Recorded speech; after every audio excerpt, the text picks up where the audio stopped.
Hey everybody, St. Paul here. Welcome to episode 24 of Music on the Run. It is fall. Full foliage here in Minnesota. Today, it's all about the apples and the pumpkins. And my guest is an incredible drummer, educator. I like to think of him as a philosopher. Steve Goold is next on Music on the Run. Enjoy.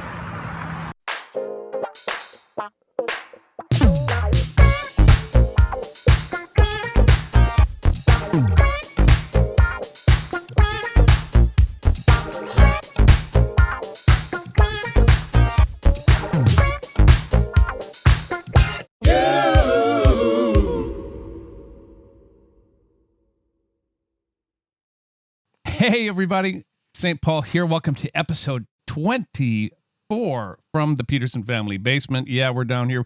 We got a rehearsal happening because I got a gig with my brothers and sisters, little rock and roll gig from the jazz family. Anyway, so it's like a tornado went off down here, but we're having a bunch of fun. But now it's time to do another episode. And my next guest is a drummer and educator, originally from Minneapolis, now living in Arizona. He's played with everyone from Sarah Bareilles, and I hope I said her name correctly. Of course, I know who she is. She's a killer artist. Ben Rector to All City to Corey Wong. He was the musical director at Christ's Church in the Valley in Phoenix, Arizona. And he is on faculty at Grand Canyon University and Arizona Christian University. Welcome, my friend, whose pocket is as huge as his heart, Mr. Steve Goold. Hey, here we are. You are an early Thank you for that riser. introduction. Jeez, Yeah, course.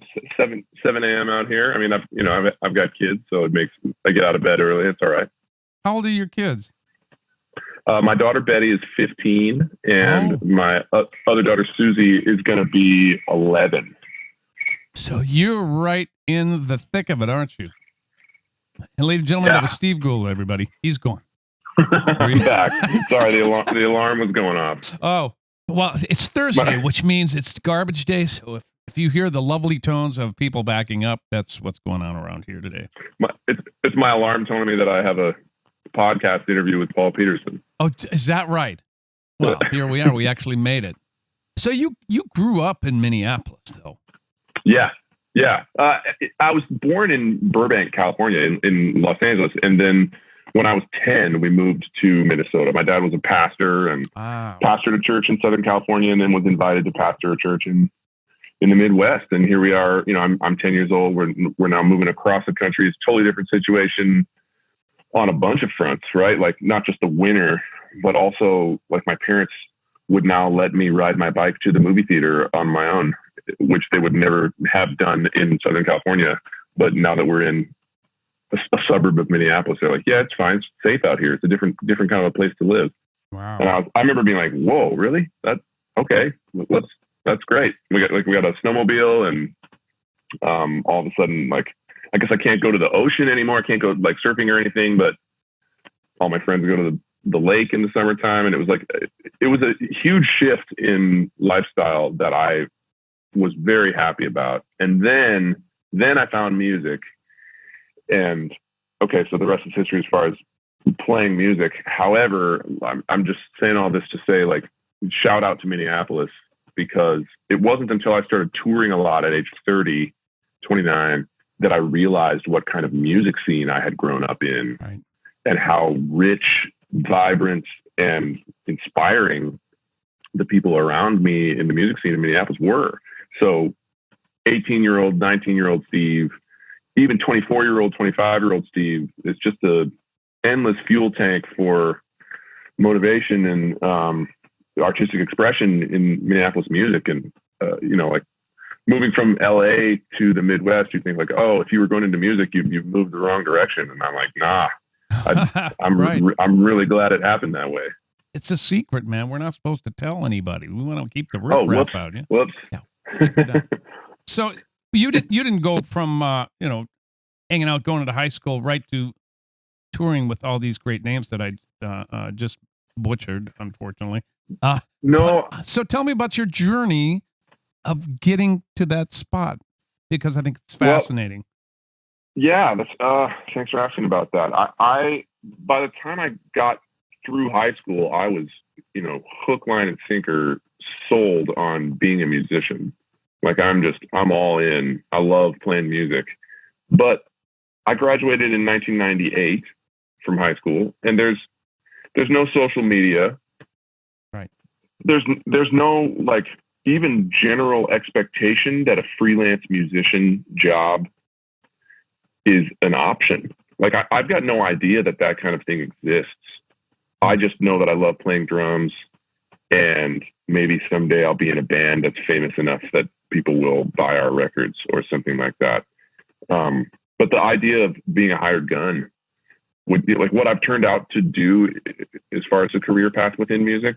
I didn't know that was even feasible. So I didn't set out to do that. I went to Bible school in Minneapolis. I went to Bethel University. I got a degree in theology. I graduated from that in 2002, and thinking to myself, like, okay, I probably got to get a real job now. Meanwhile, during those years at Bethel, I had gone from working at Guitar Center to not having to work at Guitar Center because I was playing so many gigs around town and teaching a lot of private lessons. So, graduating from college, I got married at that point, and I just thought, yep, time to enter the workforce. And then I looked at my life as a drum teacher and playing gigs and like, oh, wait, this is actually a better thing for me to be doing right now. When my first daughter was born, I thought, okay, now I definitely got to get a real job. Kids will make you do that, right? It makes you take a little look at your life and go, oh, wait a minute. Oh, it kind of makes you go, I'm an adult now and this must not be a real job or whatever. But Betty came along and I was only 24 at the time. And I thought, okay, being a drummer doesn't work when you have like a real family or whatever. And then turns out I still had a lot of students and a lot of gigs, more so than when I graduated. Things were snowballing, and it was like, well, it's dumb to give up on this. I'll just keep doing this because this income is actually substantial. And then when Susie was born a few years later, it was kind of the same thing. I had a bit of a crisis. Susie was born when I was 29, and I remember when I was 27 or 28, some of the work had dried up. Some of the freelance work was just not coming the way that it had when I was 24, 25. And I had a lot of drum students, but we had some debt.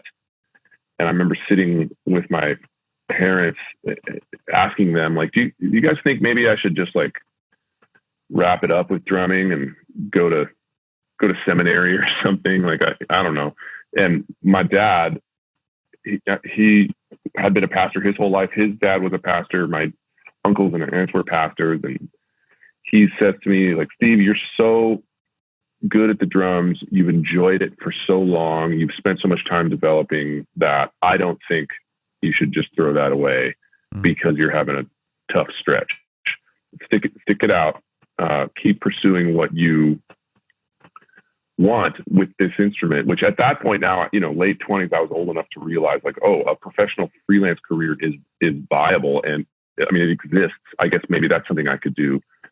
And my dad was like, just keep going for it. I think there's a lot of future in that for you.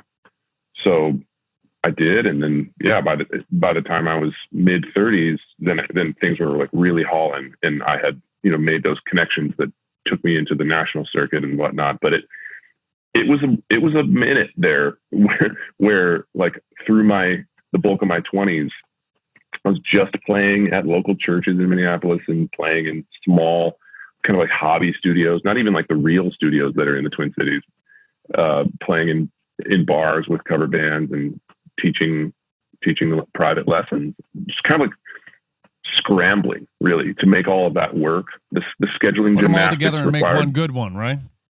Yeah, right. I mean, I was working my ass off, dude. And then now looking back on it, I'm so glad that period happened, because I had to dig pretty deep into, my knowledge of various genres and how the drum set applies in a soul band versus how it applies when I'm playing in a jazz trio at a restaurant or whatever. I had to dig pretty deep into my ability to learn music and learn it quickly, and then be able to pivot, because I've got this gig on Friday and a totally different gig on Saturday or whatever. And I had to dig deep into my just general work ethic as to how much of my time I was going to spend doing frivolous things like video games versus how much time I'm going to like put intentionally toward developing my craft and teaching students, and while also being a dad. So there came a time that when there was a shift, a reckoning, and was it that conversation with your parents and your wife at that time? Was that what made you go, I am going to do the work? I know what this is. And did you have to make a plan, or did it kind of just come naturally as you were going through this shift? There's not a plan that took place at that point. Yeah. Like, there was never a plan. That's okay. I feel like I'm talking to a lot of younger drummers these days who, let's say, like I just turned 40 recently. Happy birthday. You're catching up to me, man. Thank you. Cheers. Coming for you, Paul. Keep coming, man. I'm still always going to be older than you. You're right. That's how that works. Phew. These younger guys on, social media, Instagram, Twitter, reach out to me and say like, man, how can I really want to do what you're doing. And many times they're surprised when they hear me say, like, when I was your age, I didn't want to do what I'm doing. I just didn't know that I could do what I'm doing. And I didn't have any strategic plan. So when they say, what steps were you taking at age 20 in order to get where you are now? I was like, the only thing I was doing was trying to be as good at the instrument as possible. I was not intentionally networking with anyone. I didn't go to music school. I didn't even move to a specific city. I was just practicing all the time, playing all the time, accepting every invitation to join other people in playing, because that to me felt like that's the business card. That's school too. Yes, it's school and it's marketing. It's on the job training. And it's work ethic. You're taking your craft seriously. And it's funny. I don't mean to interrupt you, but I see and I play with a lot of young people, especially in worship situations, where I just want to help them and say a couple of words and give them something to go back and think about, because there's room to grow. Let's just put it that way. And to see you mentoring these young people and actually taking the time to respond the way you're responding to these people with these inquiries is so cool and so vital to giving back. But that's the kind of guy you are. But it's important to share that information, don't you think? Oh, absolutely. Yeah. I mean, thanks for pointing that out. I do spend a lot of time investing in younger generation of musicians, and it's mostly because I believe in the power of music in society. I want musicianship to be something that is persistent in all of our music circles, whether it's the Minneapolis scene or the Los Angeles scene or the Phoenix scene or whatever. Like the young guys, man, I want them to know how much good is involved in all of this. And then I remember back to being that age myself and kind of like longing for someone to tell me what to do about it. And I didn't necessarily have helpful mentors at that point. They didn't abound. There wasn't like examples everywhere of how to do what I was feeling in my spirit to do. Like, I just want to play drums all the time. And like, there was actually a lot of people at that point that were discouraging me, saying like, music is a hard career. Like, man, I don't think you want to tour. And I'm like, no, I do want to tour. It sounds like you just don't like it. So you're telling me that I probably won't like it. But the standouts, as far as examples and role models at that time, were Dave King. Yeah. Who has been a guest on this show before, by the way. He's just the man. Amazing. And he was such an important link in the chain for me in those years. I started studying with him when I was 19. Yeah. And then, that continued through the rest of my college career. He wasn't affiliated with my college. I was studying with him privately, just in his teaching space in downtown St. Paul. but his words and his role modeling of what being a freelance drummer was. Like he was doing the thing that I am doing now for the first time. I'd never seen anybody like play rock and play jazz, play in studios and play live, and like hustle around town. At one point, he was giving me free lessons in exchange for driving him to his gigs, because he and his wife at the time only had one car, and there were like some transportation issues. Oh, that's like, classic. Steve, what if we do like a couple lessons a week on the house, and then you like drive me around a little bit coming up here? And that lasted for maybe 5 or 6 months. That's unbelievable. The barter system is alive and well. Well, and again, to your point about school, man, that was school. The hang was school. Yes, watching him play with this band, watching him play with this other band. In both situations, I was not old enough to be allowed into the venue, but I was, because I was with him. Mm-hmm. And then after the show, we hang out with all the people that he was playing, and I listen to the way they have conversation and how they interact and all that kind of stuff. And then we're in the car on the way back to his apartment, and we're listening to tunes in the car. And I mean, I got such a robust education from him, and it was all in this vein of freelance drummer. So I guess back to your question, like there was a point where I decided, where things changed for me, and I got a little more serious about it. And it was that late 20s, a little bit of a crisis. Like, can I even do this? Is this even possible? And having my parents, my dad, lifelong pastor and whatnot, having him say, yeah, I think you can do it, and you just should keep pushing. Wow. I was like, okay, you know what? All right, fine, I will. And that was the moment where I think I committed, because even through my 20s, after having studied with Dave, early 20s and into my mid 20s, hustling around town in Minnesota, and like able to make ends meet with the income stream, but having to really work my ass off, and then like always wondering, like, is this going to last?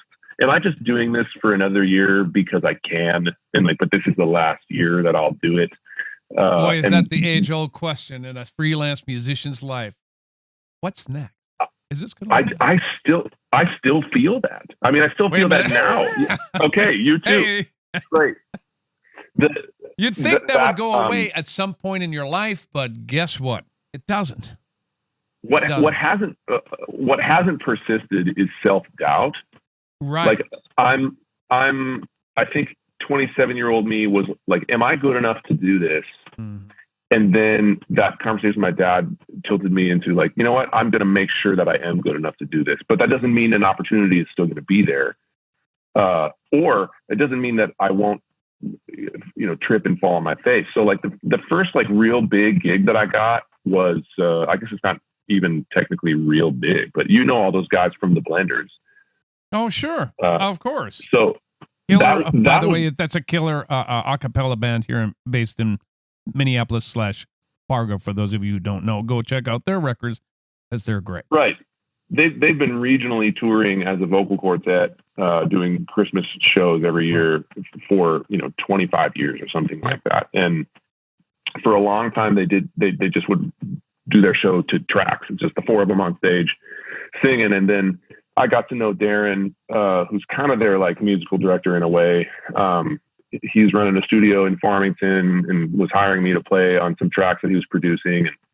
And he's spitballing. He's like, man, the Blenders have never had a live band, and we kind of want to really like up our show this year. What do you think about being our drummer? And like, we'll get a bass player and a guitar player too. Like, we'll have like an actual live band instead of just tracks. Right. And I was like, really? Oh man. Like you guys are playing like theaters, and we're going to go like on tour. Right. Like I had never done that. I was probably 29 when that happened.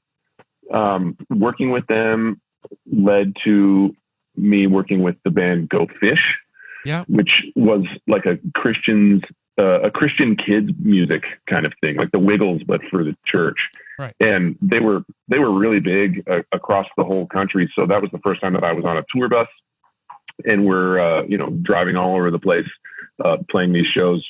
the shows were usually like 2,000, 3,000 people, and 80% of them are under the age of 10. So it was like dude, it was ballistic. Like, yeah. The energy was really fun, actually. They had a ton of cool production value with, like these lasers and confetti cannons, these like huge beach balls that we would get up and kick around in between songs. Like, it was super fun. That led to me getting in Owl City when I was 31, and like that series of gigs, Blenders, Go Fish, Owl City, that came kind of like once a year there, and all three of them were the biggest thing that I had done up to that point in a row. And to your comment about just like self-doubt and whatnot, like that, man, each one of those gigs I was happy to get. And every time I thought, am I going to be able to cut it? Cause I've never actually played ball at this level. Right. Like I've never been in this league. So am I going to, like, I mean, I think I can cut it. I've done all the work that I know to do. But I've never been in this environment, and maybe there's some variable involved here that I don't know about, and I'm going to find myself to be totally inadequate in that area. But it turned out in each instance that didn't happen. And by the time I'd gone through the Owl City gig, and those guys were so pleased with my playing, I was kind of like, oh, I guess I do have what it takes. So when Sarah Bareilles reached out to me after the Owl City thing, and I, now she's for sure the bigger artist compared to Owl City. And I mean, just like side note, when I was in Owl City, we would play festivals and stuff, and the other drummers in the catering area or the musicians, would be meeting each other. Like, who do you play with? And I'm like, oh, Owl City. And they're like, oh, that guy uses a live drummer? Weird. I thought it was just like computers and stuff. And I'm like, yeah, I'm the live drummer. Right. Versus when I got into Sarah Bareilles' band, and I'd be in that same situation. Who are you playing with? Like, I play drums for Sarah Bareilles. And these other drummers who were playing with other, like, huge artists are like, you do? Oh my God, that's my dream gig. Yeah. The difference between, like, even just within the freelance player industry, like, I got a whole new level of cred because people know Sarah's picky and people know Sarah is amazing. And when I got the chair in her band, that changed things for me. I bet quite a bit in terms of reputation. But that was also like simultaneously the first time that I walked into a gig with a little bit of confidence. Yeah. Like I'm now 3 layers deep into getting like larger national music industry opportunities. And every time I've exceeded the expectations of these people that are hiring me. So now I'm in a little bit even deeper with someone like Sarah, but I think I can hang now, right. Which that helps. That feeling, it does help, man. Well, it's like I'm playing up. Yeah. It's, there's a difference between confidence and cockiness. One you can use, the other one might lose you the gig. Yeah. And I think to jump on that point, I would say the distinction in my head is like how I would choose to play versus how I would choose to posture. Like it's like cockiness is me trying to make you think I'm cool. Confidence is me trying to play as well as I can play and believing that I can. Mm-hmm. Right. And that's what the artist is looking for. The artist is looking for me to play offense with my instrument, like to like really like give the music as much as I can give it. And my confidence keeps me from being hesitant and kind of like mousy about that. Like, hey man, come on, like hit the drums like you mean it. I'm like, I don't know. Like it turns out I'm good enough to be here, but I'm hesitant because I'm not confident, right? Yeah. Right. Versus like arrogant guy who walks in the room and the task isn't to play well. The task is to like make you think I'm cool or make you feel small or be condescending. That sounds like a gig I used to have about 35 years ago. Oh, yeah. Just saying. Do you look Fair cool enough. or do you play well? Well, I don't know. I mean, that's a very, very interesting point that you bring up. What yours is real. That's real. The rest of it is all a front, right? It's what you wear, what you do, how you act. And the other one is how you play, how you react, how you make the artist feel, how the hang is. And that is what... And you can't fake that.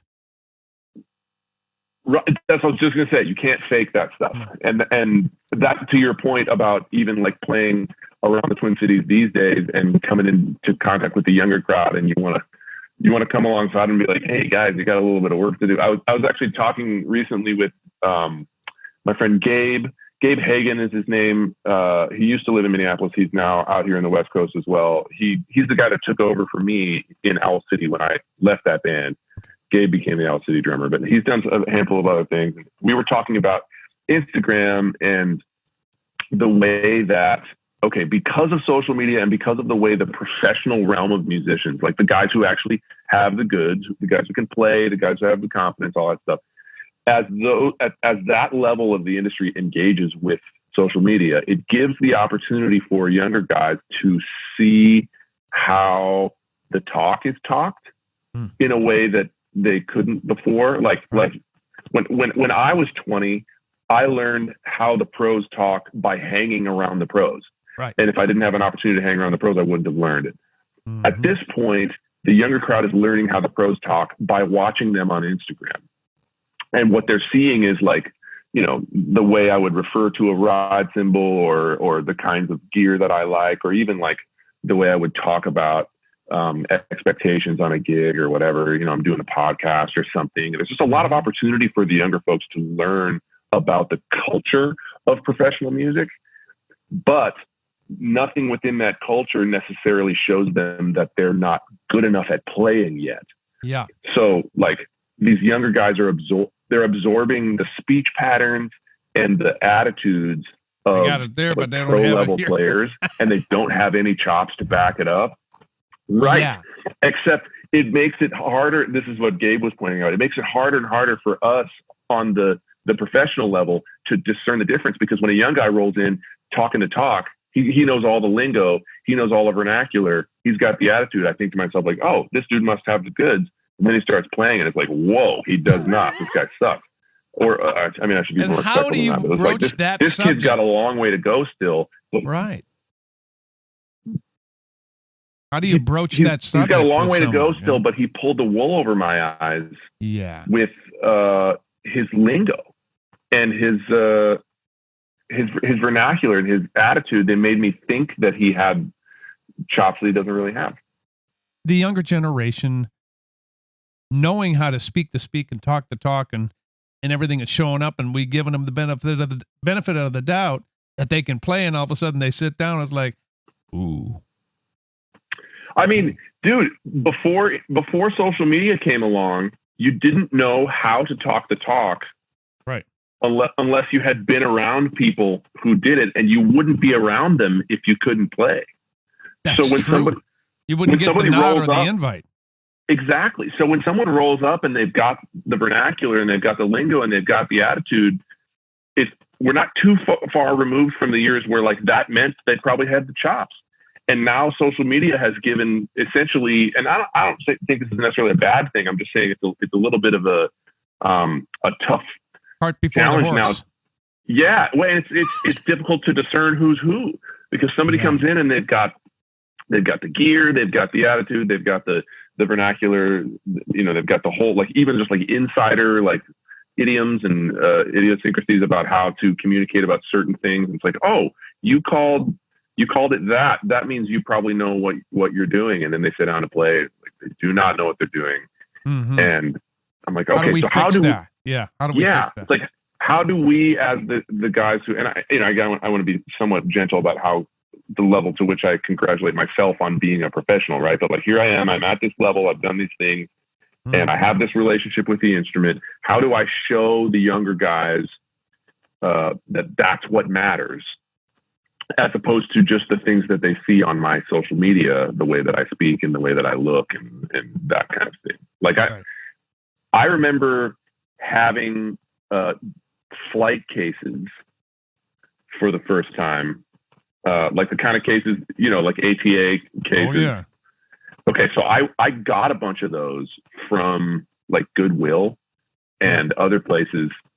Spray painted my name on the side, like, you know, spray painted in black, got my name on the side and all this kind of stuff, because I was like scrambling for ways to communicate to people when I showed up to a gig that I meant business. Yeah. And so I remember, rolling into that Blenders tour that I mentioned, and I had really nice drums in cases that said my name on the side. Right. And the production manager on the tour was kind of like, "Oh, what's up, dude?" Like, hey, like he was kind of like, "Oh, this kid is pretty young, but he apparently knows what he's doing." And I did, in the sense that I had done all the work as a player, and I just didn't know how to get into the game of the networking thing. And I guess Instagram, in a way, kind of like gives all these 19, 20-year-old drummers or musicians, it's kind of like giving them, it's like they've all got cases with their name on the side and can barely play. And it's like, oh shoot, now that's not an indication that we can use anymore as to whether or not you're trustworthy. Yeah. It's an interesting predicament is all I'm saying. But here's what I've seen you do with your Instagram and your website is that you're talking real to these people, just like you're talking real right now. And yes, you share with them your techniques, why you love, the cymbals, maybe over the kick or whatever, different things that you've brought up. That's beautiful that they can get this knowledge, but the next thing is for them to apply that to the basic 101, their relationship with the groove or the click track or whatever the case may be, their how they can subdivide. For those of you who are not musicians, you can take a nap for the next 5 seconds here, but it's so important to us, the accuracy of the subdivision, and when you're going for a fill or whatever the case may be, that it's consistent on a certain level. Those things to me really are so important and can make it not a fun experience for someone like myself if that's not happening. Right. To me, that says you're young or you don't care. Right. And that pisses me off more than anything. You don't care. Yes. Like, how can you not? Okay, let me give you the benefit of the doubt here. Maybe you just don't know. But then I go, is it your job, Steve, to tell these people this, that they've got a little bit more work to do? How do we as mentors now at this point help and not insult these kids who may just need a little bit more playing help along the way? Well, I mean, that's a great question. As a lifelong, for my whole career, I've been teaching private lessons, and boy, all that teaching experience, I can tell you, there's oftentimes guys showing up for the lesson without any intention to learn something from me. They are booking a lesson with me so that they can show me how good they already are. And they're not as good as they think they are, but they don't know that. And so they're not actually prepared to listen to me tell them how to get better. So, as a teacher, I guess even like as a business plan, I'll put it this way. When I was 19 years old and I'm teaching drum lessons, I just needed the money. Mm-hmm. And so when a kid showed up and hadn't done his practicing, I would never, I couldn't possibly imagine kind of yelling at that kid and telling him to go home and stop wasting my time, which is the attitude that sometimes comes from like the crotchety old piano teacher lady who's like, you didn't practice, like stop, whatever. Like, okay, I'm never going to do that to one of my students when I'm 19 because I need the money for the lesson. So I found myself engaging in this almost like campaign to get them to practice, to try to be persuasive about the importance of practice, as opposed to like making them feel obligated. I was trying to inspire them, and that I've carried that distinction into the rest of my teaching and even the rest of my adulthood now as I find myself in mentoring moments. Like there's a huge difference between presenting an obligation to someone and making them feel obligated to do something versus inspiring them to do it. Like one kind of comes from the top down, like pushing on them, like you've got to submit. The other one kind of like lights a fire underneath them and like, there's something really cool that you're missing out on here. And like inviting them into it. It's all in the approach. Exactly. And I've had people show me both. I've had teachers and mentors who were just kind of like presenting me with a long list of obligations, and they're kind of condescending as they do so. And then I've had teachers like Dave King, for example, who presented me with like inspiration after inspiration. He continually was lighting a fire under me that made me want to get better, and it made me want what I saw that he had.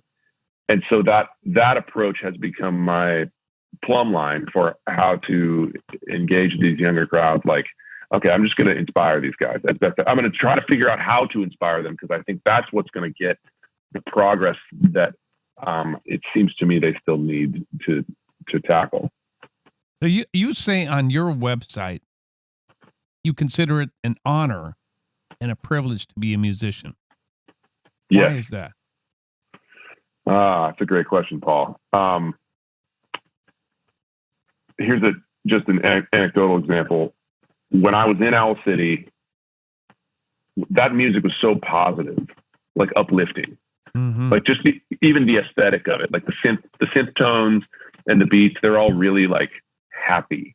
Right. And these fans, man, they were so excited to see Adam Young, the front guy for Owl. They were so excited to see him, to see the show. They have so much attachment to the music.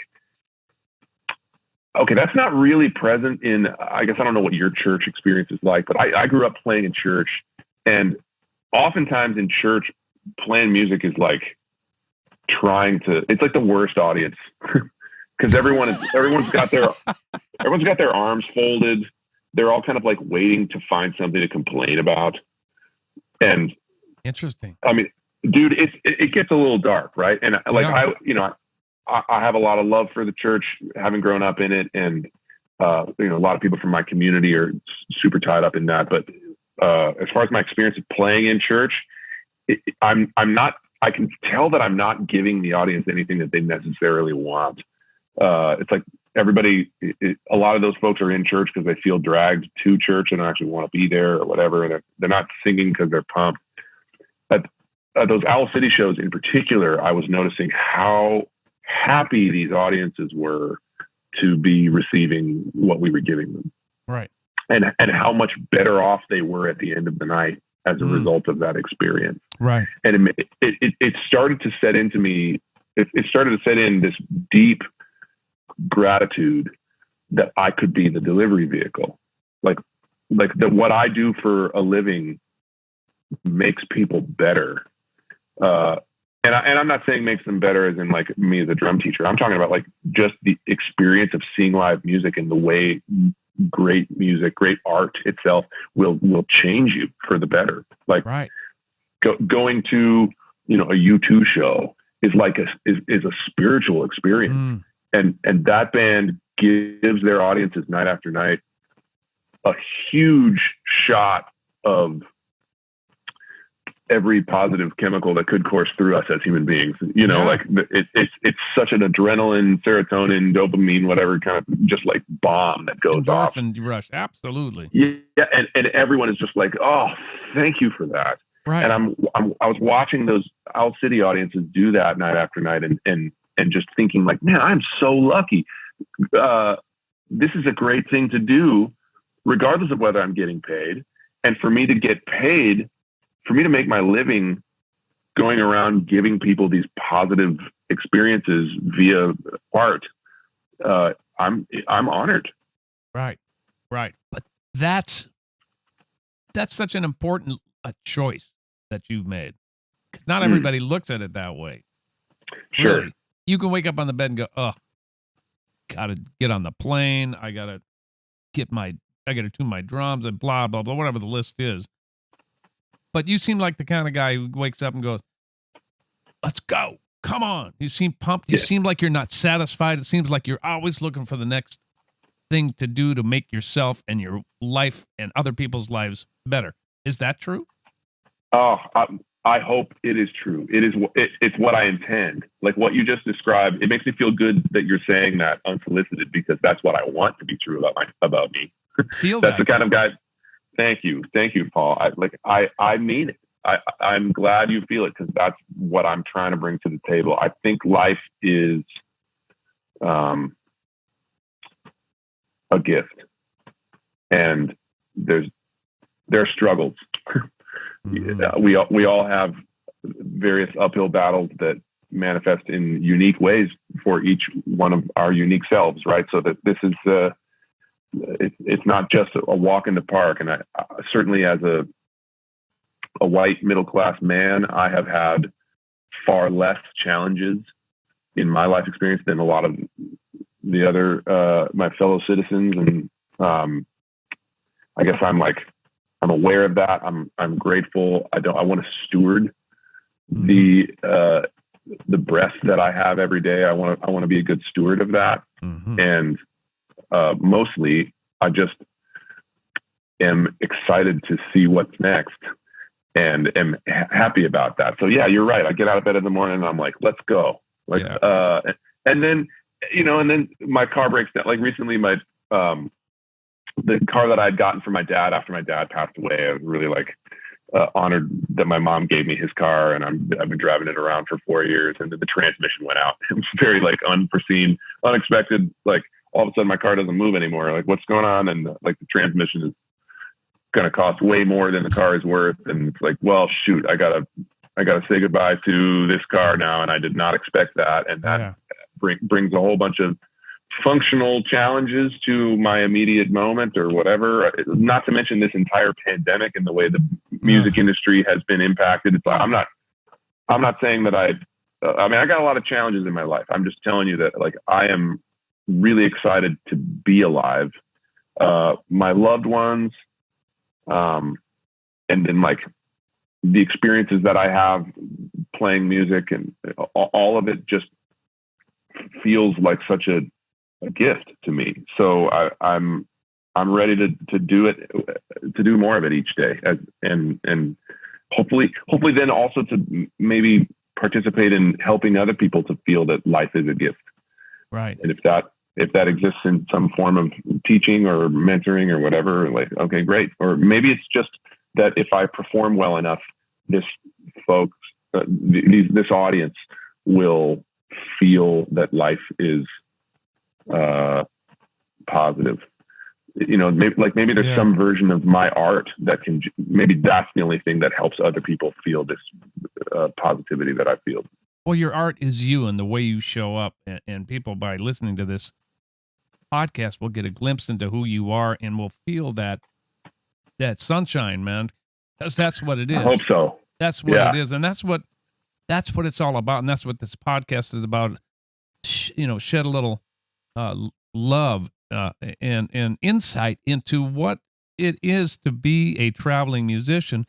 And this will segue into, now we're staying at home. We have a little silver lining here to be able to hang out with our kids and our significant others and our whatever, but we're road dogs. Yeah.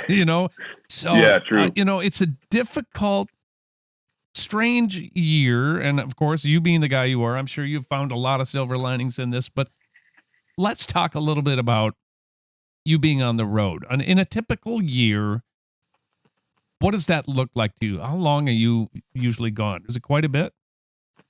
Well, it's gone through phases.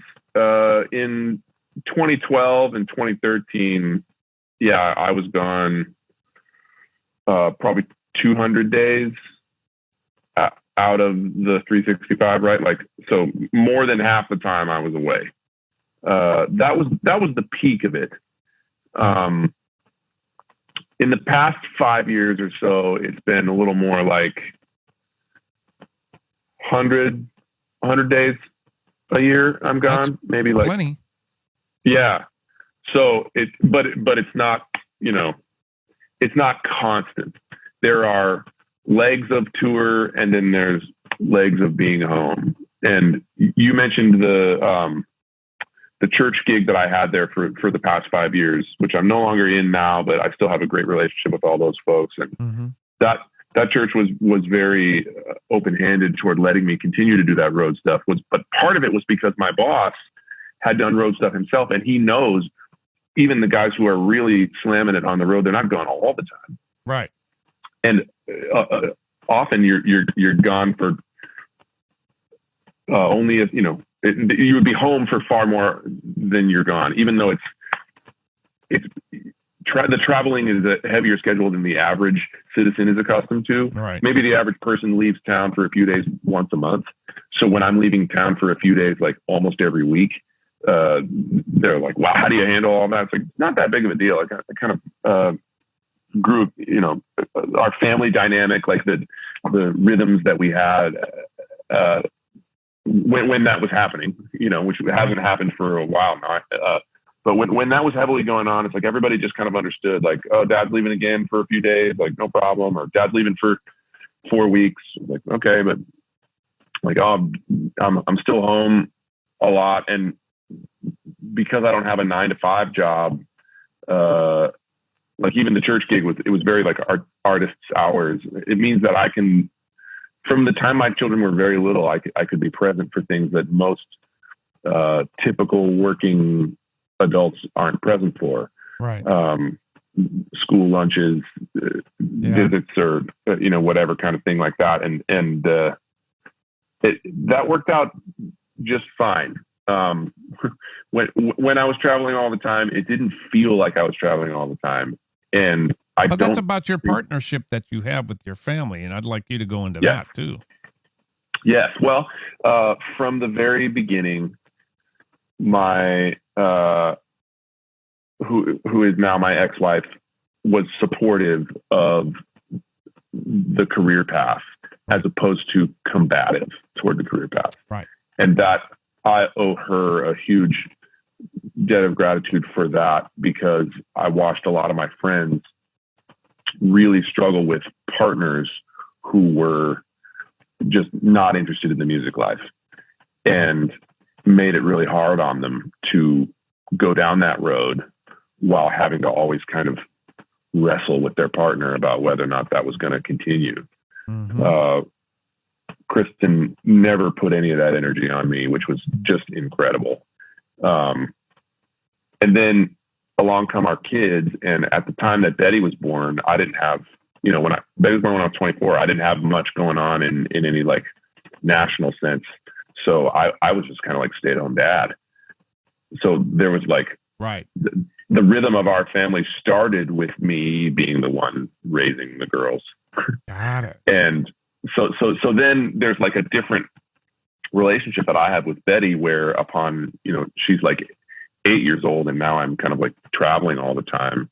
She doesn't have just memories of her dad traveling all the time. All of her like really formative memories are just like her and I. She was just like, that kid was my sidekick. How beautiful in fact, is that? Like, dude, it was great. I wouldn't change it for anything. I used to bring her to studio sessions that I was doing. With like, she'd post up in the control room on her little blanket, just like sitting there, and I'd be in the live room tracking, and I'd check in with the engineer, like, "Hey, how's Betty doing?" And they're like, "Oh, forgot she was here. She's just kind of looking at me." And like, drag her along to. Dude, I did that so much. Drag her along to rehearsals. Right. And like just kind of set her up in the corner of the room with her headphones, and but that's where they learn through osmosis, man. That's where they get it. Yeah. That's where they get the love for music. Yeah. And their dad. Well, and that's where they also get the the feeling of being part of my life, mm-hmm. instead of just someone that I'm supposed to take care of. It's like, no, you get to come along. You're like, you get to be my sidekick, which is like, those are great memories. Right. Those are really great memories. No doubt. So you look like you're in good shape, man. Is there anything that you do besides Frisbee golf, which we'll get into, when you're on the road to stay in shape mentally, physically? Because that's what's important to a lot of our listeners out there.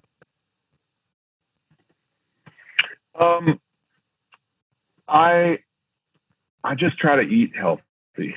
Yeah. Honestly, like that's what I do. Like I don't have an active like workout routine, right. Like try to do push-ups a lot or whatever. Right. But like basically I take care, I pay very careful attention to what I put in my body, which I think is something that our species as a whole is starting to perhaps learn more about than we did in the past. Like there are repercussions. I mean, I've been reading and paying attention to, even just regarding the pandemic, some at least theories about the way eating habits and even like farming habits with chemicals and pesticides and whatnot, and how that can foster disease or foster the inability to fight disease within the body. And like that kind of stuff is all really interesting to me all of a sudden. I definitely remember having headaches more often when I was in my 20s and eating McDonald's all the time. And like, like when I wanted a snack, I would have a bag of Skittles or something. Like, and yeah, I understand and like, those things. And then I remember my dad even telling me, like, you get headaches all the time because of how much sugar you eat. You need to not eat so much sugar. And I was just kind of like, oh, really? And then like, now at age 40, when my body doesn't work exactly the same as it did when I was 22, and I can see and feel the difference when I eat well. Right. When I'm careful and intentional about what I put in, it affects what comes out. And that really, that's a big paradigm shift for me from at least just recent years. And you can do that when you're on the road now, because people are interested in having healthy band members, and or you can make choices. I mean, it's like, how much discipline do you have? That's a good way to say it, Paul. Like, it's not about what's available. It's about what my intentions are. Right. So what's next for you, my brother? What's keeping you busy during this pandemic, and what can we look forward to hearing from you in the very near future? Well, I mean, as far as what you can look forward to hear from me, the most recent tour that I did was with Matt Carney in an acoustic setting. I was playing like a cajon and some shakers, and we had this fantastic songwriter and vocalist and keyboard player named Eli Teplin from Los Angeles. And then Matt on acoustic guitar and vocal. And so just the three of us, no bass player, no like actual electric guitar or anything like that. Eli's just playing a Rhodes, I'm playing Pert, Matt's playing acoustic. And that we did 3 legs of that tour the end of 2019. And then the most recent one was February of 2020. And then, world shuts down. There was talk of maybe additional legs of that tour, but that hasn't happened. However, Matt is releasing a live record from that tour tomorrow. Great. Oh, great. So like that. So that's super exciting. I listened through to all the masters the other day. It kind of like transported me back to that time when we were on those shows, and like that's exciting. So as far as just like the near future, that's happening. I've also been hopping from Phoenix over to Los Angeles a lot, trying to take advantage of the time right now where basically everybody's home, right? So networking with the music industry in LA, and just kind of the increased amount of traffic that happens in the music scene there compared to in Phoenix. I've been just trying to like capitalize on all of those folks being home, and I've got time to interface with them. And I'm thinking about relocating there permanently. Really? And just seeing what happens when I live in like a sizable music industry town, because I've never done that. Like the music scene in Minneapolis is great, but as far as the amount of industry that's happening there, like tours that are leaving from there, or television shows or whatever, it's like that's not really present the way it is in New York and LA. Oh, sure. So being in LA and just kind of like trying to play that game, that's where my sights are set currently. Got it. So do me a favor and give us your website and your drum library website and all that, so people can find out more about you and what you're up to. Sure, man. Well, it's just stevegould.com if you want to like go to my personal website. My last name, Goold, kind of throws people because Gould is the common one, but Goold. And then thedrumlibrary.com is my lesson website. And that's just kind of like a pet project of mine from a few years ago that I really enjoy thinking about how to do this instrument well, and the way that has affected my teaching methods over the years has caused me to arrive at a few like unique conclusions about how to teach this thing. And so the drum library turned turned into kind of like a running catalog. It's almost like a personal journal of how I think about my craft. And $25 a month, users access it. And then there's just this whole trove of video lessons that I put together, articles that I've written, drum cams, like GoPro footage of me on a gig and me talking about my thought process and all of that. And, I use it heavily with my university students, especially now when we're not doing lessons in person, when it's all over Zoom. Right. But then I interact with users who have signed up that are all over the world, and you know, like as soon as somebody signs up for the drum library, I have their email address and we start communicating directly just via email. And I point to a handful of things that I want them to pay attention to on the site. And you can kind of take it at your own pace. But a lot of those guys, we end up becoming buddies through it. And it's been pretty fun. So that's the drum library. And then, you know, obviously look me up on social media, just Steve Goold at Twitter or Instagram or whatever. Right. Man, thank you so much for taking an hour out of your life to hang out with us on Music on the Run. It's been, and I want to play with you again, because those few times that we've gotten to do that have been so incredible. That's what I said at the top of the show. Your pocket is as big as your heart. I mean, and it is. Thanks, man. Really, thank you for saying that, Paul. You're a good man, and you're a great drummer. And actually, let me reverse that. You're a great man and a great drummer.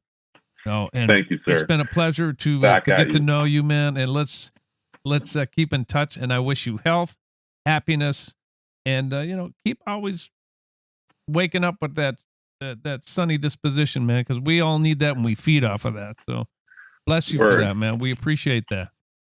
Oh, blessings to you as well, Paul. Thanks for this, man. I appreciate you inviting me in and just asking great questions. And this has been a lot of fun.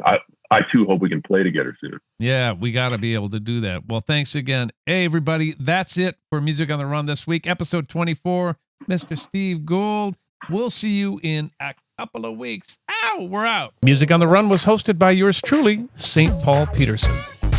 Edited and produced by my buddy Davide Raso. Video editing by Ivan Sebastianov. And a very special thanks to the people who financially support this podcast. And remember, October is still Marathon Month.